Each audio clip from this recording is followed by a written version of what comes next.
Hey, salut, et c'est YoYo Lolo du clan RPZ 38300 et aujourd'hui c'est pour une nouvelle vidéo. Et d'ailleurs je viens de voir qu'il y a une nouvelle mise à jour. Donc, je vais la lire avec vous. Nouvelle défense antiaérienne, le propulseur d'air. Repousser des groupes d'ennemis volants grâce à de puissantes rafales de vent. Le propulseur d'air n'inflige aucun dégât mais permet de ralentir efficacement les attaques aériennes. Le propulseur d'air ne fonctionne que dans une direction, mais peut être orienté dans celle de votre choix. Disponible à partir du niveau 6 de l'hôtel de ville, le propulseur d'air gagne en puissance à chaque amélioration. Clan favori. Enregistrez les clans de votre choix dans vos favoris à l'aide de l'icône plus des pages profil. Vous pouvez enregistrer jusqu'à 30 clans dans vos favoris et les consulter dans un nouvel onglet près de votre profil. Aperçu avant les attaques. Des cartes de clan. N'attaquez plus sans que vos troupes soient enfin prêtes. Un aperçu de votre armée est désormais disponible avant chaque attaque de guerre. Inspectez vos troupes. Les troupes de votre clan et sort ce qui vous manque sera affiché en rouge. C'est-à-dire que on peut visionner les troupes, ce qui nous manque et tout. Veillez à ce que tout soit fin prêt ou vous le regrettez. En gros, on doit tout mettre, sinon on peut pas capituler. Enfin, c'est ce que j'ai compris. Partie. Je lis tout seul, après je vous dis. Alors, on peut changer de nom. Effectivement, ça aussi. Alors, les troupes attaquantes se mettront à poursuivre les troupes défensives d'aussi loin qu'auparavant. Résolution d'un problème très rare. Ça, c'est pas grave. Les modifications du paramètre du clan et leurs auteurs seront désormais indiquées dans le chat du clan. Ça, c'est-à-dire que si quelqu'un modifie votre clan, vous pourrez. La portée des bâtiments défensifs est désormais visible pendant leur construction. Ah, ça, c'est bien. Les modes de fonctionnement des bâtiments défensifs peuvent désormais être changés pendant leur construction. D'accord. C'est plus pour... voilà. Donc, malheureusement, je n'ai pas de... Dans 3 heures, j'aurai un ouvrier-livre et je pourrais vous mettre le propulseur d'air qui est là, qu'il coûte pas très très cher. Donc voilà. Et là, je suis en low farming et donc je vais vous faire une attaque. Donc, je vais bientôt avoir les Valkyries dans 3 jours. Et dans le laboratoire dans 2 jours. Et voilà. Donc, je suis en faux dragon. Je vais essayer de trouver un gros butin pour vous. Attendez, je crois que pour l'instant, j'ai trop de trophées. Donc, je peux pas être en low farming. Donc, je vais redescendre un peu.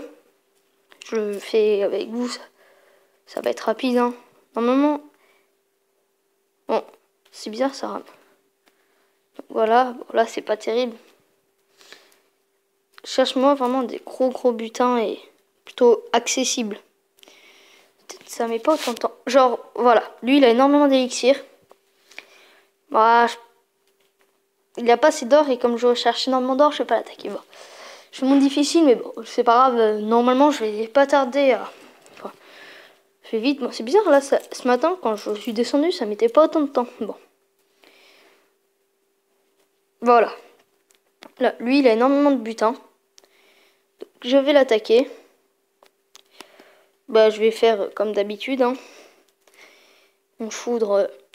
Voilà. Un anti-aérien. Et après, on envoie la sauce. Donc, je vais envoyer les 10. Je vais faire le 100%, hein, d'après moi. Quasiment, vu qu'il reste que 2 anti-aériens. Et encore... Ils sont pas très puissants. Enfin, si je puis le dire. Hein. Voilà. Ils sont déjà morts. Enfin, on peut le dire ça comme ça. Déjà, ça se déroule plutôt bien. J'ai déjà pillé beaucoup, la moitié, bien plus que la moitié d'ailleurs, je pense. Et il y a un bon butin en élixir noir, 1600, c'est pas mal. Donc voilà, hop, le dragon s'attaque au héros. Bon, je vais attendre un peu qu'il déblaye un peu tout ça et après j'enverrai mon roi. Ah, j'ai fait le 50%. Par contre, après, ce qui est chiant, c'est que dès qu'on gagne une bataille, on est obligé de redescendre en trophée après. Ça, c'est vraiment l'inconvénient du low farming. C'est la première fois que j'y vais et j'espère... là, déjà, vous le voyez, j'ai repris beaucoup de butin. C'est vraiment... Ça fonctionne vraiment bien, mais par contre c'est super galère à descendre en trophée. Bon, j'espère que je vais pas vous faire une vidéo trop longue, c'est une petite vidéo sur la mise à jour. Et voilà. Et sur le low farming, voilà, là je pense que ça va faire le 100%. Hop, voilà, on va mettre le roi. Hein. Maintenant il me reste suffisamment de dragons d'après moi. Ouais, bah oui, il me reste bien assez. Je vais attendre que mon roi il ait perdu un peu plus de vie. Et on va déclencher sa capacité pour qu'il ait toute sa vie. Voilà. Oh, allez. Ah mince. Ça va peut-être pas faire le 100%. Je vais peut-être pas voir le... Voilà, j'ai quasiment tout pillé. Mais voilà. Je vais terminer la bataille maintenant, car mon objectif n'est pas de gagner tous les trophées. Donc, voilà. C'était une petite vidéo rapide mise à jour. Info sur la mise à jour. Bah là, je peux pas lui donner de dragon. Excuse-moi. Donc, en low farming, ce qui peut être vraiment cool, c'est de faire du full dragon. D'ailleurs, j'en reformais un. Et bon. Salut.